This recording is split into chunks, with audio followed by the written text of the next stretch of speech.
Right now, the Department of State Lands is looking at a $10 billion pipeline application. The department's asking the public for your opinion, and depending on what the public says, that pipeline will be accepted or declined. Newswatch 12's Leah Thompson's at an event right now where people are hearing both sides of the argument. And Leah, where would this pipeline go through southern Oregon?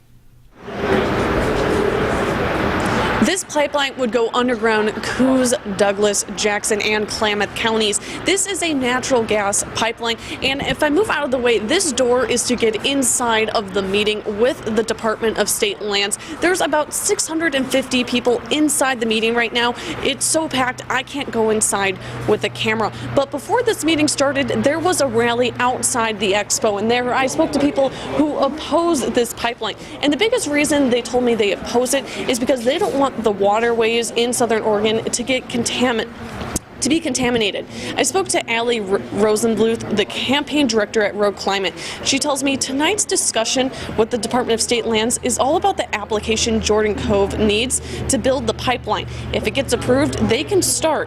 The Department of State Lands wants to hear from the public, and that's why this meeting is underway. They want to use this horizontal directional drill method underneath the Rogue River, which is a big concern to residents in Jackson County because we use the Rogue River to play, to recreate, to make our living, and it's something that brings us all together.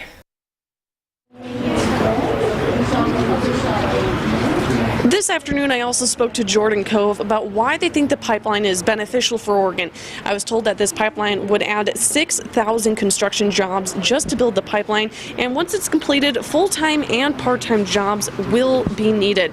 The company also told me that this pipeline would greatly impact revenue for shops and restaurants. And if you want to hear more about the pipeline, you can come down to this meeting. It's going on until 8 p.m. And if you can't make tonight's meeting, that's okay. If you take a look at your screen, you can take a look at the other meetings happening around southern Oregon. The other meeting will be tomorrow, and that will be in Canyonville. And Thursday, there will be a meeting in North Bend, and next Tuesday in Salem. Each of the meetings begins at 5:30 and again goes until 8 p.m. And if you want to see that information or hear both sides of this argument, you can always head to our website, kdrv.com. Live in Central Point, Leah Thompson, Newswatch 12.